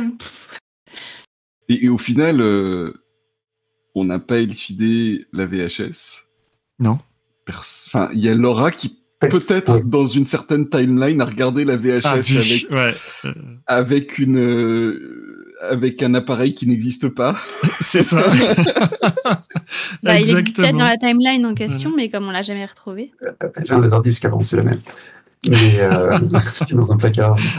Mais en fait, c'était mon idée perso. C'était que sur la VHS et sur les photos, il y avait tout ce que vous détestez de votre vie, en fait. C'est tout le vide de votre vie et tout, que ça vous revient en pleine figure et que voilà. C'est une espèce de pulsion de mort qui vous montre que non, il faut en finir, quoi. C'est pas possible. C'est juste une vie trop insupportable, quoi. Donc c'était vraiment c'est démoniaque, quoi. Et tout ça pour nous faire une fin. Non, mais quand même, à la fin, ça c'est un peu heureux. Bah oui, mais bon, c'est pas beaucoup d'efforts quand même. J'avais bien cette dualité du point de vue que, bah si, finalement, c'est... Même si on regarde Netflix le soir et qu'on a un boulot pas génial, ça vaut la peine, quoi. Ouais, exactement. Ouais, oui. Moi, ce qui est rigolo, c'est qu'il y a plein de trucs, début d'explication que j'avais trouvé et qui sont juste devenus impossibles tout de suite. D'autres interventions, et en fait tant mieux, quoi. À un moment donné, j'avais pensé que le client pouvait être toi. Ah ouais. Pouvait être toi plus tard, ou alors, j'avais pas encore l'idée dans une autre vie, ça c'est venu après avec les trucs de JC, mais c'était mais il y avait un peu cette idée qui d'ailleurs a perduré dans les dernières interventions où il était là. C'est quelqu'un qui sait et qui te guide quelque part. Il y a un côté un peu déjà compris, quoi. Ouais. Il y avait un côté un peu psychopompe où il te montre le chemin vers un espèce d'au-delà ou de... Ça, c'était vachement intéressant. Ouais. Et d'ailleurs, j'ai espéré de pas trop te marcher sur les pattes l'âme seule, en interprétant le client, justement. Ah non, c'est très bien. Très, très bien. Ça m'était passé vers l'esprit en me disant, j'ai que cette idée-là, mais est-ce que c'est pas... Non, moi, de toute façon, tout était une grande machine à laver, n'est-ce pas? Et Et donc, je balançais une... vous savez, ces machines à laver qui s'ouvrent par le haut. Alors, on n'en voit pas beaucoup, mais il y en a comme ça là qui s'ouvrent par le haut. Et du coup, tu peux les ouvrir en cours de machine. Ouais. Et c'est ce truc où je balançais l'idée dedans, puis il y avait un machin qui tournait. De toute façon, je pouvais pas décider quelle allait être la trajectoire de la chaussette que je venais de lancer, quoi. C'était pas possible. Mais sinon, vous avez des théories pendant que vous jouez, du coup. Vous êtes en train d'essayer de trouver des trucs logiques pendant que vous êtes en train de jouer. En fait, c'est plus une envie qu'il y ait quand même une trame, quoi. Donc j'essaie là, je me dis, ah tiens, ça pourrait donner une forme de... Un peu comme dans Sword of the Master, voilà, où il y a une tapisserie qui se tisse avec des symboles et des motifs et tout ça. Et à la fin, on essaye... Là, c'est très dur parce qu'on ne se concentre pas. Mais il y a quand même une envie de faire une histoire qui se tient, qui me prend dans ces moments-là. Même si c'est un peu casse-gueule parce qu'on est 4 autour de la table. Donc... Alors que moi, je joue pour voir ce qui se passe. Et que j'aime bien, ça demande d'être très attentif, on est d'accord, hein, parce que j'ai pas envie de partir toute seule et de casser les fils des autres, mais j'essaye pas spécialement de trouver... Enfin, la cohérence, elle y sera à la fin. C'est la magie, c'est comme ça. On le sait, ça va arriver, donc c'est pas la peine. Puis comme ça, je suis pas triste. C'est pas ce que j'avais prévu. Récupérer les motifs, les réutiliser, les réinterpréter, ça c'est vraiment... C'est picorer à droite à gauche dans ce qui a été dit, ouais, c'était super. Et au moment de la rédaction de l'impulsion, en fait, j'ai fait ça un peu avant la partie. Au plus tard, en fait, je voulais pas trop cogiter la chose, en fait. Et c'était vraiment le truc de pas réfléchir à ce qu'il pouvait y avoir sur la VHS ou sur les photos et juste poser le truc et me dire, bon, on verra bien, quoi. Pas s'arrêter sur un truc. Et c'est pas forcément naturel parce que t'as un peu le réflexe de vouloir un peu projeter, mais c'est plus intéressant de pas avoir du tout d'idée fixe, quoi. Et alors, du coup, ton impulsion, enfin, telle que tu l'avais même légèrement préparée, elle s'arrêtait où finalement dans ton récit? Parce que comme il n'y a eu aucune pause et qu'après tu as continué à enchaîner sans que nous on vienne, au bout d'un moment, je suis sûr que tu étais en train de rajouter des choses, mais je sais pas à quel moment la transition s'est faite en fait. La fin de l'impulsion, c'était vraiment après le réveil, les objets sont encore là et voilà, je me demande pourquoi est-ce que j'ai reçu ça. C'est vraiment juste le début parce que je m'étais dit je vais donner des petites pistes genre la VHS, la coloc, ce genre de choses, mais je voulais pas non plus de nouveau fixer trop de choses pour pas poser un cadre trop rigide, quoi. Et après, bah ouais, j'ai rebondi sur ça. Et du coup, le magasin de bricolage, c'était de l'impro. Ouais, complètement. Ouais. C'était sur l'instant. Il a paniqué et c'est devenu un magasin de bricolage. Qui quand même a été... Enfin, je veux dire, il y a eu... 3-4 lieux maximum. Ouais, c'est ça. Il y a eu l'appart, dans lequel on est revenu après. Ouais, le magasin. En fait. Et devant l'immeuble. Ouais. C'est ça. Et après la brume. Enfin, la brume, c'était aussi un lieu en tant que tel, quoi. Mais... Et alors, en parlant de brume, ce qui est très amusant, et je m'en suis rendu compte, j'en ai pris conscience en fait à peu près à la moitié, c'est que sans vraiment que ce soit voulu, il y a des motifs ou des choses qui sont ressortis et qui faisaient référence à un des trucs les plus importants en horreur pour moi, qui est Silent Hill 2, en fait. Et est-ce que je me suis rendu compte que Laura, c'était dans Silent Hill 2, il me semble. La brume, c'est Silent Hill aussi. J'ai pensé à Silent Hill, mais j'avais pas pensé à Laura, tu vois. Et oui, c'est vrai. Et c'est drôle comment... Moi, Laura, c'est une galse, alors je suis pas sur les mêmes rêves. C'était pas trop la petite maison, là. Et c'est drôle comment est-ce qu'il y a comme ça involontairement, parfois, probablement, des références qui ressortent, quoi. Et puis vraiment, cet onirisme, pareil comme dans Silent Hill, où tu sens que t'arrives jamais à toucher vraiment l'objet de ton désir ou de la compréhension, quoi. C'était vraiment très très chouette à jouer, je trouve. Moi, j'avais un peu peur que quand j'ai amené les odeurs de sous-bois et tout, j'avais un peu peur d'être hors sujet. Du coup, j'ai attendu un petit peu de voir si ça allait. Bon, ça allait. Ouais, ça a bien fonctionné. Et c'est ce que j'ai trouvé super aussi, c'est le côté être pris de court par les propositions. Mais au final, c'est très fertile parce que, comme en plus, on n'est pas, enfin, comme tu le disais, JC, on n'a pas forcément besoin d'être dans la cohérence. Bah, tout de suite, on rebondit dessus. C'est surprenant. Ça surgit presque de nulle part, mais c'est hyper fertile. Ce que j'ai trouvé très intéressant dans ta proposition au niveau de l'odeur de sous-bois, c'est la façon dont ça venait justement très subtilement ne pas contredire ce que Ulfric venait de dire, c'est-à-dire je ne trouve rien sauf une fleur qui a poussé là, et du coup, oui, tu trouves rien, mais il y a une odeur.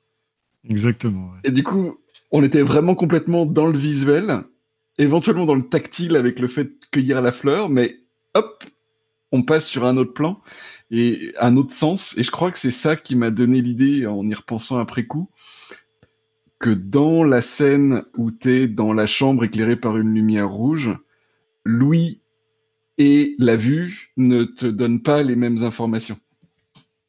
Ça a très très bien fonctionné aussi. Qui est très très flippant quand on y pense. Grave. Oui. Grave. Extrêmement effrayant. Je pense que si vous commencez à vivre ça dans la vraie vie, c'est pas une mauvaise idée ce qu'a fait Laura. Oui, appeler les urgences. Ça paraît être quand même une plutôt bonne idée, on va pas se mentir. Quel enfer, sérieusement. Et ce qui était intéressant, c'est qu'il y a eu, à part la lumière rouge, il y a eu presque un court instant de normalité, en fait. Et même moi, je me suis dit, ok, là, on va arriver sur une scène qui va être peut-être un petit retour à la normale ou à des repères connus. Et tout de suite, hop, le tapis a été tiré sous mes pieds. Je savais plus sur quel pied danser. C'était parfait. T'as repris l'équilibre rapidement et puis non. C'est ça, exactement. C'était très chouette. Parce que je pense que ça pousse au sadisme un peu quand même pour les voix. Ah bah, le cœur. Ouais. Il faut jouer sauvagement, donc forcément ça incite effectivement à vraiment mettre l'autre à l'épreuve. Et heureusement soit qu'on se connaît, soit qu'on a posé des choses bien à l'avance, parce que sinon c'est vrai que ça peut être un peu déstabilisant, je pense. Ouais. C'est pour ça que ça me rassurait de voir de temps en temps tes petits sourires quand il y avait une proposition qui arrivait, parce que je disais, ça va, il est encore en train d'apprécier, tout va bien. Balancer d'avant en arrière comme ça. Et puis c'est aussi pour ça que c'était la première question qu'on t'a posée dès qu'on a remis les caméras et tout. C'est bon, ça va toi? Parce que nous, on est peinards à balancer des trucs, mais... Alors, si je puis me permettre de corriger, j'étais pas complètement très très à l'aise non plus. Hein. C'est bien qu'on n'ait pas eu une fin plus tragique que ça, parce qu'à un moment, il faut remettre les caméras. Je suis pas sûre d'assumer complètement jusqu'au bout après. C'était bien qu'on aille plutôt vers quelque chose de lumineux malgré tout. Et puis du coup, quand on est passé justement dans cette scène-là, justement, je me suis fait la réflexion, quelqu'un qui se retrouve dans une situation comme ça, où il voit des trucs, il entend d'autres choses, il y a clairement deux réalités qui sont en train de se superposer, mais dans la réalité la plus normale, il y a quelqu'un qui est avec lui et qui le voit réagir bizarrement. Tu te dis, ouais, c'est quelqu'un qui est en train d'avoir un AVC, c'est machin, donc on appelle les urgences, on fait des trucs et tout ça. Ça a posé un petit peu, du coup, après, la situation où on était, on va dire, du côté réaliste du fantastique. Mais une fois que ça s'était bien posé, au contraire, je me suis dit, mais ça serait cool quand même que ce côté réaliste s'efface ou en tout cas puisse être contredit par des choses crédibles aussi du côté fantastique, du côté... Et finalement, tout le sens que JC a mis dessus, en particulier sur mais il faut que tu trouves une meilleure version de toi-même, etc., etc. Ça a donné justement un côté peut-être plus réel et important à ce qui se passait dans ce monde onirique, et pas juste non, il suffit que je réouvre les yeux et après ça ira bien, quoi. Carré. Ouais, voilà. Ce qui aurait été dommage. Ah, Ceci n'était exactement. qu'un rêve. Enfin, C'était fort dommage, ça, en c'est- effet. J'étais pas sûre que t'allais choisir le bon chemin quand même. Pas sereine sur ça. Donc, dès qu'on a continué à jouer après que t'es sur les draps, je me suis dit, oh là là. Ouais, c'est vers où on va. Oui, bah, Est-ce je qu'il- sais où c'est vers où tu Est-ce qu'il Tu va se passer prétends que tu Bah, poussais c'est- vers la bonne résolution, moi je prétends que non, hein, Mais si. quand même. C'est au moment où Lamson a proposé le fait voilà, que la réalité tourne, que le monde tourne et tout, et que je me suis dit, c'est... Ouais, voilà. Euh, et que c'était le bon moyen de raccrocher et de choisir la voie la plus lumineuse.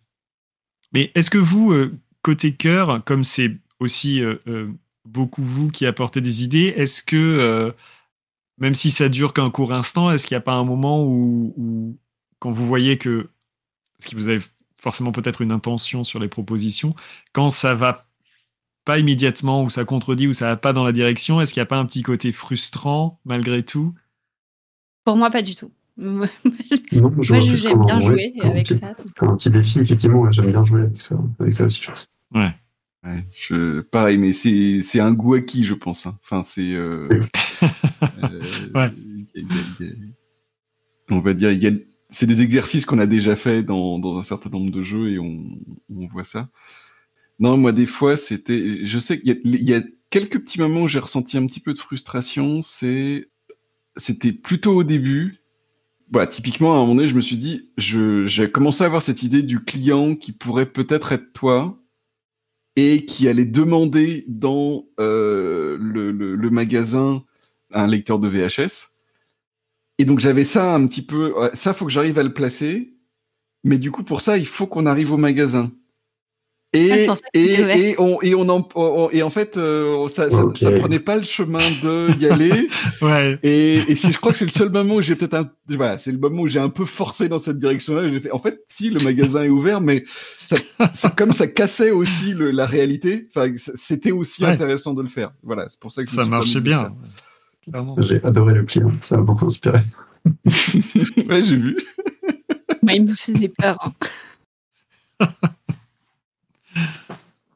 Mais uniquement sinon, hein, sinon pas de frustration quand un truc était détourné d'une autre façon ou quoi que ce soit. Enfin voilà, ça c'était les trucs dans les tout premiers moments où tu te dis ah quand même j'ai Ouais. pas parlé depuis le début, il me faudrait un truc et puis tu penses à un truc et puis ça part pas dans la bonne direction et bon. mais Ça, c'est parce après que- non, après non, c'était pouf. Ça, c'est un problème que quand t'as une pensée extrêmement construite. Moi, ça va, tu vois. C'est- Pour le coup, moi, c'est Il y a pas un du côté tout très frustrant. instinctif. Ouais. Il y a un côté très instinctif dans l'ensemble entre soit l'idée qui surgit, soit le fait de la saisir et de la remodeler sur l'instant. C'est très intéressant. Moi, je trouve que c'est justement pas frustrant et que c'est justement pas stressant pour moi parce que c'est pas moi qui ai à en faire quelque chose après en fait. Donc ça prend pas. Ça... Enfin, moi, ce qui m'angoisse, c'est de me rappeler des règles et de me rappeler des trucs qu'il faut pas casser. Donc quand il y a pas de règles et qu'il y a rien à casser, ça va bien. J'y vais, j'ai aucun problème. Ouais, c'est vrai que c'est très très libérateur en fait. Une fois que t'as compris dans quel mode t'étais en tant que cœur, bon, tu balances un truc. Si ça vient de contredire ce qui a été dit, c'est parce que c'est fantastique. Et et si ce que tu viens de dire est envoyé dans une direction que tu prévoyais pas, voire oublié, c'est pas grave. Si en gros les gens se saisissent pas de ce que tu viens de balancer, ce qui est quand même rarement le cas, mais si c'est vite oublié, on va dire, bah c'est que les gens ont des idées et que ça avance Ouais. sans l'idée que t'as balancée, et à la limite, tant mieux. Et t'attends juste après pour d'avoir une nouvelle idée à balancer, et tu peux attendre des fois 5 minutes avant de le faire. Enfin, non, c'est assez Après- reposant une fois qu'on est dans ce lâcher-prise-là. Tout à fait. Après, ça vient aussi en particulier du setting dans lequel on était, qui était quand même résolument fantastique depuis un moment, depuis le début presque. Je pense que si tu joues un truc un peu thriller ou un truc comme ça, une enquête un peu plus réaliste, peut-être que ça peut être un peu plus stressant parce que le jeu le fait bien aussi, hein, de jouer un peu film noir ou enquête ou un truc comme ça. Et du coup, t'as plus envie que ce soit cohérent. Ouais, la cohérence Ouais. a sûrement plus de place là, oui, plus nécessaire. Ouais. Après, il peut y avoir des Ah. fausses Ah. pistes, mais il faut quand même que les choses se contredisent pas trop les unes les autres. C'est moins satisfaisant si c'est le cas, donc là, Ouais. on s'en fiche. Tout est un rêve, on peut faire ce qu'on veut. C'était pas grave du tout. Ouais. Oui, c'est un truc à rappeler à nos auditeurs, c'est qu'effectivement, Weird peut aussi être un jeu d'enquête improvisée. Et pas juste un truc onirique comme ce qu'on vient de faire. Mais dans ce cas-là, il faut vachement plus utiliser les post-it, poser les indices, etc. Ouais. Ça peut être un petit peu moins chaotique. Voilà. Ce qui a aussi très bien marché et qui, pour le coup, est accentué par le côté distanciel, c'est les moments où vous avez commencé à faire surgir les voix, enfin, dire « il attend ». Et alors, là, l'entendre dans le casque, comme ça, surgir, c'était très, très prenant, ça fonctionnait très bien. Il attend. Je me suis dit que c'était pas très sympa de faire ça, quand même. Ah, moi, j'en étais très content. Je me suis dit que c'était super. Ça posait tout de suite quelque chose, quoi. Ouais. Non, ça marche très bien, cette phrase, effectivement. Et alors, du coup, c'était qui ce il ? La mort. Ouais. Qui est masculin pour quiconque a lu Pratchett. Bien sûr. Masculin en anglais. En fait, c'est en Angleterre, vous savez pas. Ouais. Ça se peut. J'ai hésité tout du long à fixer le prénom de ce personnage dont on était dans les chaussures. Enfin, Oui, et moi j'avais peur qu'il ait déjà été signalé et que j'ai pas noté. Et du coup, des fois, j'étais embêté. Je voulais t'interpeller, puis je me suis dit, ah non, en fait, on sait pas. J'avais fait exprès de rien fixer, en fait, parce que justement pour rester un peu libre. Et pareil pour la localisation. Alors à un moment, ça s'est figé quand finalement, je crois que c'est que quand j'ai parlé des côtes normandes. Je crois qu'on a vraiment. T'étais en voyage, donc. Ouais, tu pouvais venir de n'importe où. Hein. T'aurais pu être anglais quand même. Je pouvais venir de n'importe où, en fait. C'est vrai. Mais c'était le seul point géographique fixe. Autrement, ça pouvait être un peu n'importe où. Oui. Pareil pour le prénom. Après, il y a Laura et Marc comme prénoms qui sont pas particulièrement asiatiques, par exemple. Mais... Ouais, c'est ça. Ça pourrait être à la limite Marc avec un K. Et ça pourrait complètement être aux États-Unis. Ouais, voilà. Ou en Allemagne. Yes. Tu vois. Est-ce qu'on arrive au bout de notre débrief ? J'ai l'impression qu'on a un débrief qui est presque plus long que la partie. Moi, émotionnellement, j'étais... c'est pour faire redescendre l'intensité, là, pour la faire couler. Bien sûr, on a besoin de ça dans un débrief. C'est à ça que ça sert. Exactement. Yes. En tout cas, merci beaucoup. C'était vraiment super. Merci encore à vous trois. Ouais, merci à tous. C'était brillant. C'était très chouette. Alors, j'ai arrêté l'enregistrement vidéo, sachez-le. Alors, quelque chose que je me suis demandé d'ailleurs sur le côté image, c'est que moi, j'avais beaucoup le regard sur les côtés ou dans le vide parce que j'avais pas envie de me fixer moi en train de parler. Donc, est-ce que ça rend pas bizarrement Après, c'est logique que je sois pas face caméra parce que on n'est pas un film, on n'est pas à la télé, on va dire. Très bêtement, en ligne, les visages me troublent un peu, donc j'ai pas l'habitude de la regarder. Donc finalement, j'étais assez peu regardé, ce qui est pas bien. Hein. Okay. Mais je me suis vraiment focalisé sur la voix plus qu'autre chose, donc je ne peux pas répondre, désolé. Non, t'inquiète. Moi, je te regardais, et justement, je trouve que c'était beaucoup plus naturel. Parce qu'en fait, dans une vraie conversation, on n'est pas en train de se fixer les yeux dans les yeux tout le temps, quoi. Bien sûr. Et donc, pour le coup, non, ça donnait quelque chose d'assez naturel. Pas que tu sois en train de nous parler, mais en fait, tu jouais ton personnage, t'avais des regards qui étaient un peu perdus, qui étaient un peu fuyants, ou au contraire, qui se fixaient sur quelque chose. Enfin, donc, non, c'était... ça fonctionnait bien, ouais, sans problème. Et puis le petit grain de la webcam parce qu'on joue le soir et qu'il n'y a pas beaucoup de lumière, je crois que c'est tout à fait ça. Ça colle parfaitement. Ouais, c'est le côté horreur analogique là. Ça ouais, tout à D'ailleurs, une petite dose de nostalgie peut-être. Peut-être. Je sais pas. Je me suis dit tiens c'est marrant. C'est un truc pour exclure les jeunes ça. Mais c'est ce que je me suis dit, oui, que d'un coup, ça fixait un peu la temporalité et l'âge aussi de parler très naturellement de VHS. Ceux qui sont nés dans les années qui commencent par un 9, c'est même pas la peine d'écouter. On ne vous parle pas. Ceux d'après, vous n'existez même pas. Et d'ailleurs, c'était une question que je me suis posée à la rédaction de l'Impulsion, c'était est-ce que j'indique que c'est une époque où la VHS est dépassée, ou est-ce que je laisse le doute et je laisse la possibilité à ce que ce soit contemporain. Et après, je me suis dit que si c'était contemporain, on allait peut-être trop vite arriver à genre, on regarde la VHS et bon, même si c'est pas arrivé, je me disais que c'était peut-être aller trop vite de rendre les choses accessibles. Donc c'est pour ça que je l'ai plutôt posé dans quelque chose de plus contemporain à notre époque. Les deux auraient été intéressants, mais c'était chouette que tu le poses. Ouais, c'était bien. Ouais.